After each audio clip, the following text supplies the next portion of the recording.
This is a scorpion, one of the most exotic insects in the world. These guys are known for having some of the deadliest stingers, and I'm about to cook and eat this thing. But not before all these other insects, like this giant water bug to this tarantula and everything in between. Starting with our smallest insect, the weaver ant. For each one of these insects, we're gonna try them as they come, completely raw.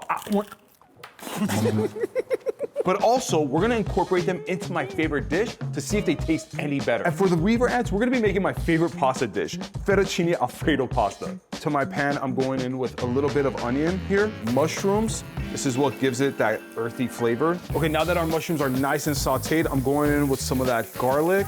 We're gonna saute that up a little bit. Any good Alfredo needs some delicious heavy cream. Italian parsley here. Of course, we can't forget about the salt here. Now we're gonna be adding our fettuccine pasta right into the mix here. Time has come where our weaver ants go into our pasta. Oh boy.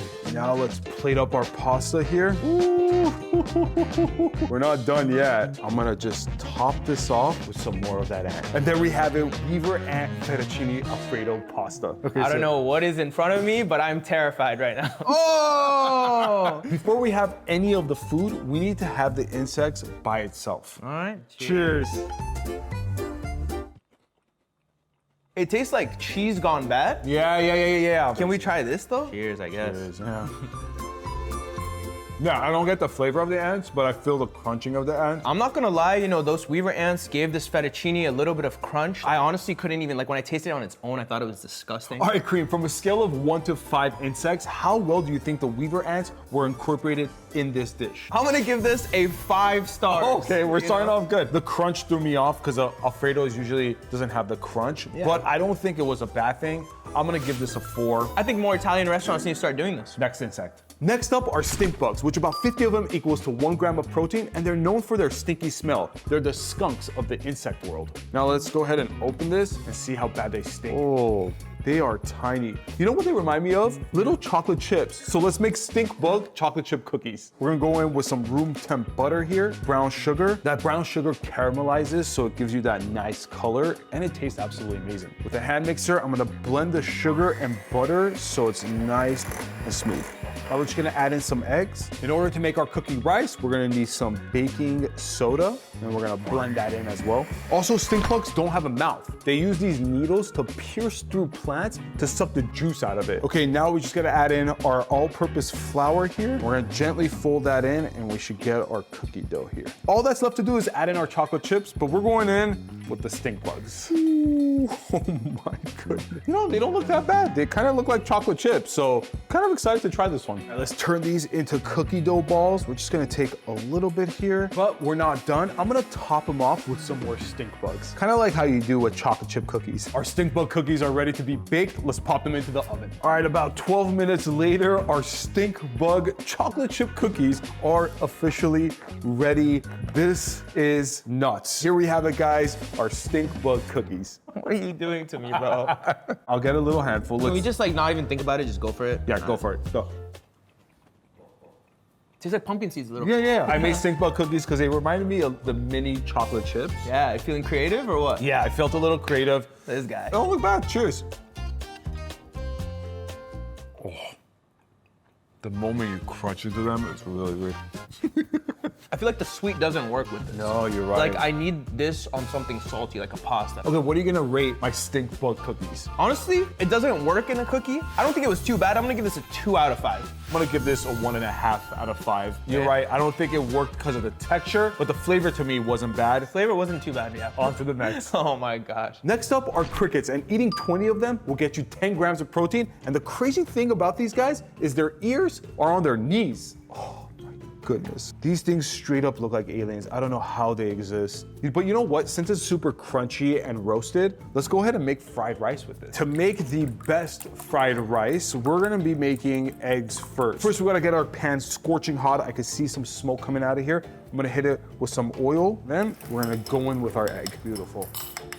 We're gonna move fast here because these things are gonna cook up super fast. Almost fully cooked, take it out of the pan.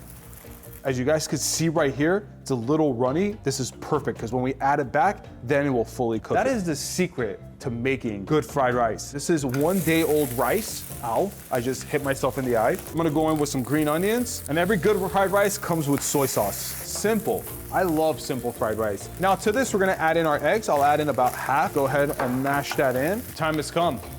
The crickets are gonna go in. Also, the thing about crickets is that it's so high in protein that NASA has considered taking it up to space for a food source. That's crazy. These things come with a ton of protein. All right, I'm gonna show you guys how to professionally plate up some fried rice here. You're gonna take a bowl, you're gonna pack this all the way to the brim with fried rice. Then you take your plate, put it on top of that, and you just flip it. I'm gonna top it off with just a little bit of that green onion. And there we have it, cricket fried rice. This is the first insect where it's starting to get bigger. Oh, bro. Also, in China, there's cricket fighting. So they'll put like 2 crickets next to each other and they'll have them beef it out. Beef it out, And yeah. the winner gets cooked or what? Cream, I know you love protein. These things are loaded with protein. 2 of these guys is 1 gram of protein. Let's try it out.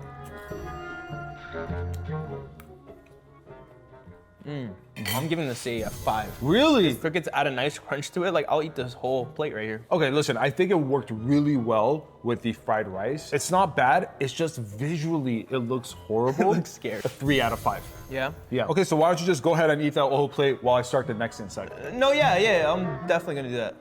Next up, we're gonna be cooking up some grasshoppers, and for 25 of these guys, it's about 10 grams of protein, and when they feel threatened, they spit vomit onto their predators. Yeah, vomit. Look at this. They look crazy. The eyes look so intimidating. For the grasshoppers, I'm making a traditional dish that they actually serve in Mexico called chapulines. And they're just basically grasshopper tacos. Okay, to make our authentic Mexican grasshopper tacos, we're gonna go in with some oil here, some onions, and a bit of garlic. One thing about grasshoppers that a lot of people don't know is that they can fly. They have wings. They use it to like evade their predators. So if danger's coming, whoop, they're out of there. Well, these guys can't fly anymore because we're about to throw them into our pan. Ooh, they don't smell bad, I gotta be honest. All right, to add some more flavor to our grasshopper, we're gonna add in some chili powder. Not to add some acid to this, we're gonna add in some lime juice. I gotta be honest, this is starting to look good. Okay, now that our grasshopper is ready, we're gonna go ahead and make our salsa verde. We're going in with some tomatillas here. They're basically green tomatoes. This is what they use to make classic salsa verde. And to make it a little bit more spicy, we're adding some serrano peppers. I'm gonna go ahead and add some salt to this to get some more flavor. And I got a surprise for the salsa verde. We're adding a bonus insect, mealworms. I wanted this to taste more buggy, so I'm adding in mealworms to my salsa verde. And all we gotta do is just blend it up. Our salsa verde is officially ready. Now to assemble our tacos, I'm going in with a nice toasted tortilla. The traditional way is putting some guacamole on the bottom here.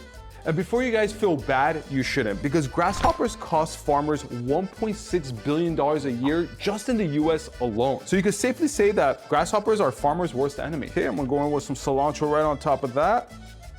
And we can't forget about our mealworm salsa verde. And there we have it, ladies and gentlemen, our grasshopper tacos, also known in Mexico as chapulines. Our next insect has arrived, and it is a grasshopper. I don't wanna look, bro. It has like some chocolate notes to it. Chocolate. I wish I never said yes to this. All right, let's try this. This looks good though. This looks good. It smells good. Smells good, buddy. Yeah, cheers. Not bad. You have this in Mexico, dude. Wow. It feels like I'm eating like some kind of meat. Uh-huh. Did you make the salsa? I did make the salsa. Yeah, she did. I put mealworms in the salsa. I grinded it up. Oh Listen, my it's still a God. salsa. This is an actual dish in Mexico. It's Yeah. one of the more authentic ones. Everything was great, high protein. I'm gonna go ahead and give this a 5 out of 5 insects. This gets a 5 from me Yeah. too. If you gave me that, I would scream and cry. But Yeah. this, I could eat that. Your fear is over here. I don't think so, but. It's gonna get worse. Oh no. What you mean? How much worse? Next thing we're cooking up are silkworms. And for each one, it's about 1 gram of protein. And if you have silk bed sheets right now, you have these guys to thank for. If I saw this thing crawling around in my house, I'm freaking out, dude. And for this insect, we're gonna make an authentic recipe made in Korea. And the process is easy. We're just gonna boil these guys and serve them up and eat them. Okay, first thing we have to do is rehydrate these guys. Really simple. I'm gonna toss these into a bowl. And just to bring some more water back into them, I'm gonna pour some warm water right on top. Now we're gonna let this sit for 30 minutes and let it rehydrate.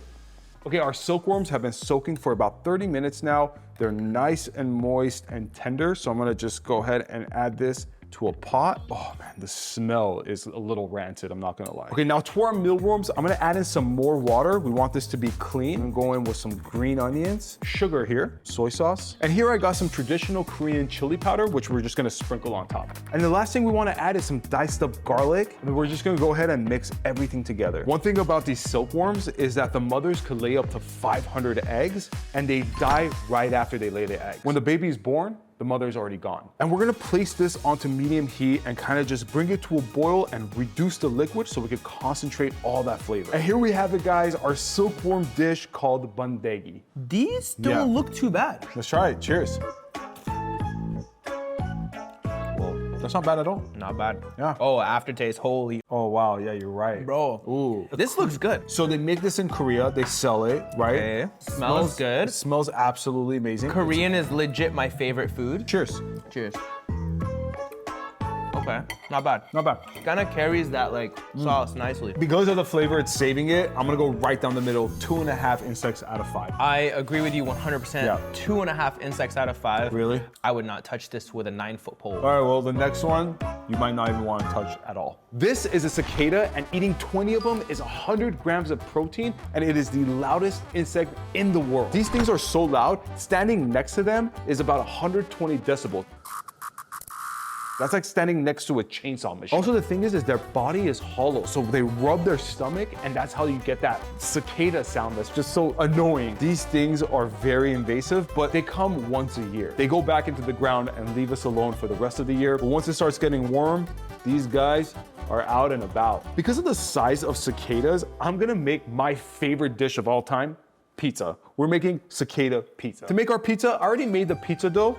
We're just gonna go ahead and slap this out. So I'm gonna dust my cutting board with some flour here. I'm gonna make the crust here first, and then we'll slowly start stretching the dough out with our hands. Not gonna make this a giant pizza. I want the cicadas to really crunch when I bite into it. Now I'm gonna start slapping it. Also, cicadas are related to shrimp and lobster. Yeah, you heard me right. It's part of their family. And when people eat it, they say that there is this nutty, buttery flavor and it tastes like shrimp.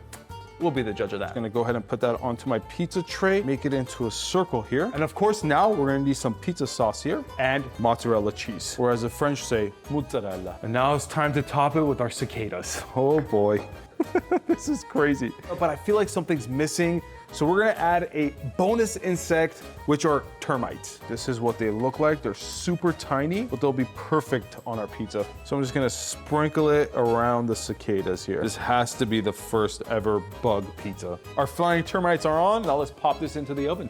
There we have it. Our cicada pizza is officially ready. Let's go ahead and give this a taste and see what it's like. These things are the loudest insects ever. If you've never heard of them, they sound like I don't know, a car engine. They're absolutely. Let's bump the heads. Not bad. Not bad.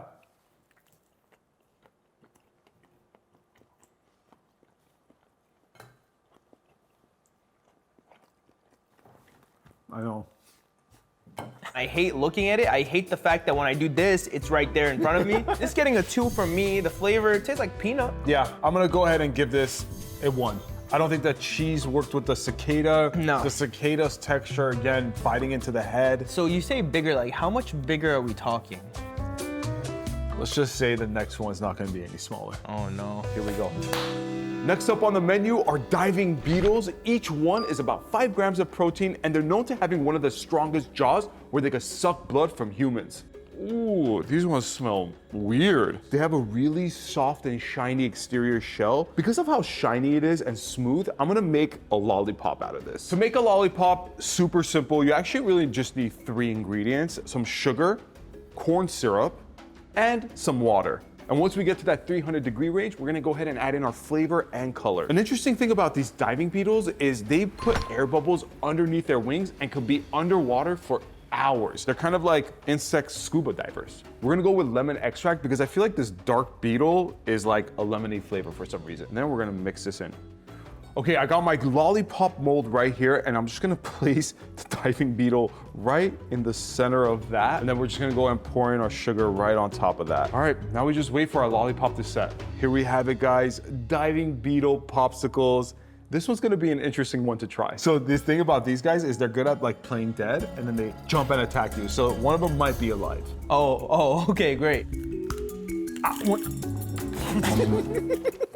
I can't do that. If he thinks this is bad, he has no idea what's coming. All right, let's just move forward, I guess, and try this lollipop, man. 0 out of 5? 0 out of 5. Let's just move on. We need to move on, Earl. Brutal. Do not try this at home. Next up are June beetles, and about 2 of them is 1 gram of protein, and they're called June beetles because they come out in the month of June. Oh my God, these things are huge. Look at this. Also, these insects are known to be clumsy. They just like bump into lights. They're probably one of the dumber insects. They're basically just food for like squirrels and raccoons and different types of animals. So, and since they look intimidating, I'm gonna make something sweet out of them. A chocolate ganache cup. We're first gonna make the crust on the bottom. So I'm gonna take some graham crackers, throw that into my blender, and we're just gonna crush these up. Now to that, I'm just gonna add in some melted butter. We're gonna give that a little bliss. To make our crust, we're gonna take our buttered graham cracker mix and just kind of put that into our cup here. And this is exactly how you make the crust. Now we have to make the ganache, and it's super easy. It's a 1-to-1 ratio of chocolate and hot heavy cream. It needs to be really hot. And you're gonna let that sit for about a minute to let that chocolate melt. These things live underground for 3 to 5 years, come out for 2 weeks, and then die. They don't even eat anything when they fly out of ground. Like, these guys don't eat, they just bump into some light and die. All right, now that our ganache has been sitting for about 1 minute, we're ready to just slowly start mixing it. And then you'll slowly see your heavy cream turn into nice chocolate ganache. Now that our crust is ready, our ganache is ready, we're gonna pour the ganache on top of our crust. But first, I'm gonna go ahead and put a June beetle right at the bottom of our crust here. And then I'm gonna pour our ganache right on top of that. Now, we're gonna put another June beetle right on top of our ganache right here. But you know what? I don't want it to be too intimidating, so we're gonna add some fruit around our ganache cup just to give it that color and that love that we need, you know? Here we have it, ladies and gentlemen, our June beetle ganache cup. Have you seen these guys, you know, on the wall? Hell no, I've never seen that. I mean, they're food for other animals, but Not for me, though. they're gonna be for you today. Nah, bro, hell no. Okay, listen, I made a ganache. Let's see, let's try it. Oh. Wow, this is a good ganache, though. That if you put chocolate on anything, even a June beetle, it'll taste delicious. 4 out of 5, I think it worked really well. I can't go higher than a 3. That looks like it's from Jurassic Park. I'm never gonna get over that. Yeah, you're right. You're right. Next, we're cooking up a giant water bug, which is about 5 grams of protein and are known for hunting prey 50 times their body size. Dude, look at these eyes. With this giant water bug, what we're gonna make is donuts. And we're gonna put this little thing into our donut and see what it tastes like. We're gonna make our donut from scratch. Of course, we're gonna need some flour here. Put in some of that sugar to make our dough nice and sweet, some milk and eggs. And now it's time to add in our water bug. We're not gonna just throw this in whole. We're gonna chop these up. Oh, I'll leave the eyes intact. Okay, let's do the rest of the body. Oh. Okay, now that we have our giant water bug all chopped up, we're gonna add this to our dough here. I think I might be the first person on planet Earth to make giant water bug donuts. Okay, now that our dough is nicely mixed, I'm just gonna put this out onto my cutting board and we gotta start kneading this guy. I feel like prickles on my hand because of its body. Oh, this is the worst kneading session of my life. So this giant water bug, they're called toe biters because if you're at a lake and there's one of these guys walking around, they will bite your toe. It hurts. You don't want to get bit by one of these guys. Now that our dough is nice and ready, we're gonna go ahead and put this in a bowl. I'm gonna cover this and let this sit for about an hour or so to let it rise. All right, our water bug donut has rised. It has doubled in size, as you guys could tell. Now we're gonna flatten this out and make our donut. Take out our dough, take a rolling pin and flatten this out. Now we're gonna take our cookie cutter and just cut out some donut circles here. And then we're gonna take our smaller cutter and then just cut out a hole right in the middle. Okay, to make our sugar glaze, super easy, 2 ingredients. We're going in with some powdered sugar here. I'm just gonna eyeball the milk out here, just put a little bit at a time, give that a mix. And this is essentially how you make a sugar glaze. Okay, now it's time to fry up our water bug donut. I got my oil here up to temp. Let's go ahead and dunk this in slowly. just like so. Okay, once I get that nice color on the bottom, I'm gonna go ahead and give this a flip here. First ever water bug donut is almost ready. Okay, now all that's left to do is put the glaze on top of our donut. I'm just gonna pour this over, kind of like how they do at Krispy Kreme, you know? Now, we're gonna top it off with a giant water bug right in the middle. Here we have it, guys, our giant water bug donut. We have made it to the giant water bug. No. I'm not eating that. Bro, I can't even look at that. Will it make you feel better if I went in first and you went in second? Yeah, it would. If I do it, you would do it. Yeah, 100%. You go. All right, man. There you go. Bro, it's dry, it's just like, but it's freaky looking at it. The flavor is not the worst thing. It's just the idea is like terrifying. You can see the legs sticking out. Oh my God. I don't think I've ever seen an insect this big in my life. I don't think it works, the crunchiness. I was being a little bit ambitious with this recipe. I'm gonna go ahead and give this a 0 out of 5. That's a -1,000,000, bro. This needs to never be a thing. That was the scariest one, right? Oh, Lord. Next up, we're eating our tarantulas. For each one, it's about 5 grams of protein, and they are the hairiest spiders in the world. This is just an entire tarantula right here, but with the legs shriveled up because it's also dried out. I've never held a tarantula before, so this is kind of crazy to see it this up close. Also, another thing about tarantulas that's really interesting, the female tarantulas actually kill the male tarantulas after mating. Boom, I'm gonna kill you. You're gone. I don't need you anymore. I'll raise this baby by myself. And the thing I want to make with this tarantula, because it sounds so close to this name, is tiramisu. So we're going to be making a tarantula tiramisu. I'm going to go ahead and crack an egg right here. All I need from this egg is the egg yolk. Into my bowl, I'm adding in some sugar, and then we're just going to give this a good whisk here. We're going to make sure this becomes nice, soft, and frothy here. And the classic cheese we use for tiramisu is mascarpone. We're going to need a good chunk of that, and we're gonna go ahead and whisk this in. Okay, now to our cheese and egg yolk mix, we're going in with some heavy cream. Also, another thing about tarantulas is they could live up to 30 years. Yeah, can you imagine that there are some tarantulas right now that are older than you? That's crazy. To make this tiramisu more of that tarantula flavor, I got another tarantula here that I'm gonna chop up into little pieces. Can't believe I'm about to eat a tarantula. Oh my goodness. All right, now that I have my tarantula all chopped up into little bits and pieces, I'm gonna toss that into my tiramisu. Okay, now we got ourselves espresso made exactly how the Italians do it. I'm gonna pour that into a container here. Honey, just to give that sweetness to it, that extra sweetness that we need. Every tiramisu needs some good lady fingers. We're gonna go ahead and dip this into our coffee. Drinks up all that coffee and gets a little bit soft. And then we're gonna throw that into our tin. All right, now that we have our lady fingers set, I'm gonna go ahead and put our tiramisu cheese cream right into our tin here. Our second to final topping for our tiramisu is some cocoa powder. Also, tarantulas have 8 eyes, and they all do something different. One's for distance, one's to see if there's prey coming their way. They have different functions, which is crazy. Final ingredient for our tarantula tiramisu is to top it off with a tarantula. And there we have it, ladies and gentlemen, a tarantula tiramisu. Cheers. Tarantula. It's absolutely disgusting. It has like a gritty flavor, like I feel like I'm biting into sand. Oh yeah, love that crunch, buddy.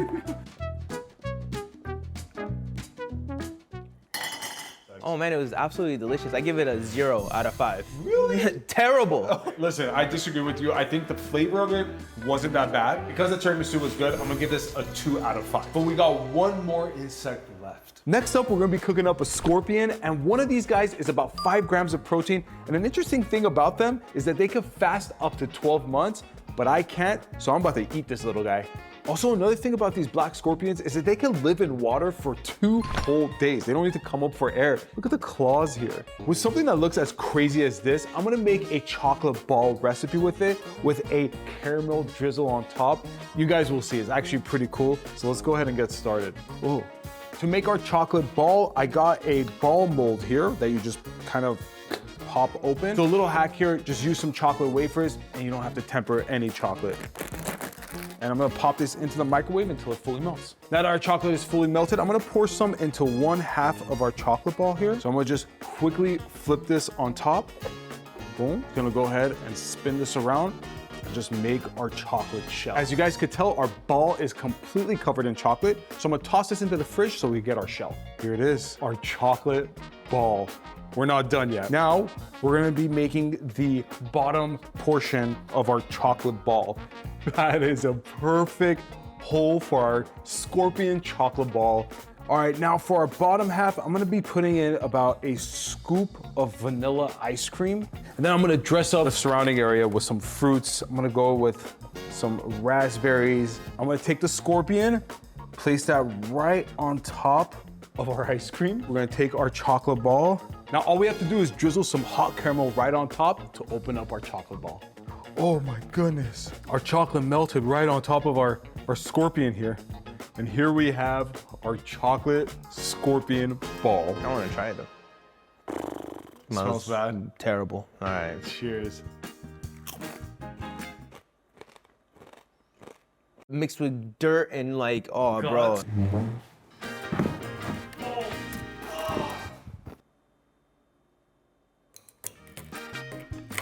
Cheers.